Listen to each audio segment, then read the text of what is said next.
ఇంకా నృత్యం వలస కూలి. ఏం చేస్తున్నారు రా? ఏం లేదురా. చెప్పండి ఇంకా. ఏం లేదు కానీ మన ఊర్లో అన్ని చెరువులు ఎండిపోయాయి కదా, వానలు పడకపాయే. చేపలు పడదామంటే చెరువులన్నీ ఎండిపోయాయి కదరా, ఏం చేద్దాం? అవునురా, చేపలు పట్టకపోతే ఇంట్లో భార్య పిల్లలకు పెట్టడానికి అన్నం కూడా దొరకదు. బ్యాంకులో వాళ్ళు డబ్బులు అడుగుతున్నారు, ఏం చేద్దాం? అరే నేను ఒకటి చెప్తాను, గోదావరి నది దగ్గరికి వెళ్ళి చేపలు పడదాం. వాటిని అమ్మి వచ్చిన డబ్బుని కొంత ఇంటికి పంపిద్దాం. సరే దానికి నేను సరే మరి, మీరేమంటారా? సరే మరి, ఎప్పుడు వెళ్దాం? రేపు వెళ్దాంరా మరి. సరే, రేపైతే రేపే వెళ్దాం. సరేనా? ఏరా రాము, ఎక్కడికి వెళ్ళావురా? ఇంటికి రాలేదు, పొద్దున్నుంచి తిన్నావా? ఇట్రా బుక్కెడు తిందు.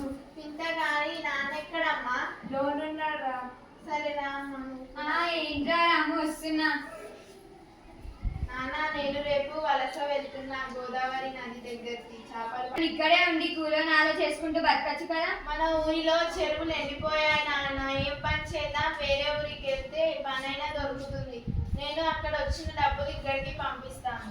అవునరా, నాన్న చెప్పింది కూడా నిజమే కదా. ఇక్కడ పని దొరకట్లేదమ్మా. ఏమయ్యా ఇంటి ఖర్చుడు ఇప్పుడా? పొద్దున్న నుంచి తిన్నావో లేదు? రా బుక్కడంతా తిందువు. తింటా కానీ నీకొక విషయం చెప్పాలి సీత. చెప్పండి.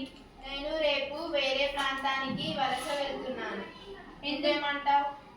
ఎందుకండి, ఇక్కడనే ఏదో ఒక పని చేసుకొని బతుకుతే అయిపోతుంది కదా. ఇక్కడ పని దొరకట్లేదు, దొరికినా డబ్బులు ఇవ్వట్లేదు. వేరే ప్రాంతానికి వెళ్తే డబ్బులు బాగా వస్తాయి.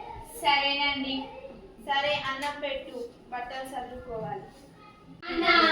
తిన్నారా? విన్నాను నాన్న. సరే పడుకోపోండి, పొద్దుగానే బడికి వెళ్ళాలి. సరే నాన్న. సీత, నేను వెళ్తున్నాను. అమ్మ నాన్న నువ్వు పిల్లలు జాగ్రత్త. అమ్మకి టైంకి మందులు ఇవ్వు. సరేనండి, జాగ్రత్తగా వెళ్ళిరండి. వెళ్ళొద్దంటే తప్పదు, వెళ్తా. వచ్చేటప్పుడు మీకు ఇష్టమైన బొమ్మలన్నీ తెస్తా, సరేనా? సరే నాన్న. మంచిగా చదువుకోండి. బాయ్ నాన్న. సరేనా రాము, సమయానికి తినుకుంటా మంచిగా ఉండు. సరే అమ్మ నాన్న, జాగ్రత్త.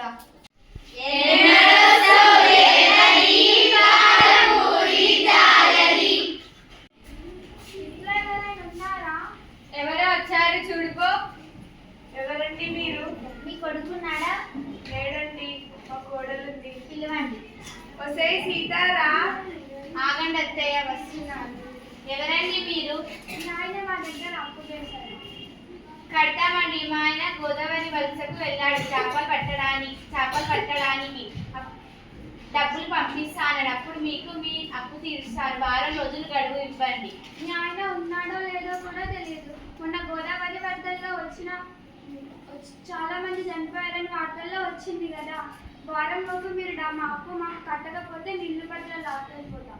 కడతామండి, వారం రోజులు గడువు ఇవ్వండి.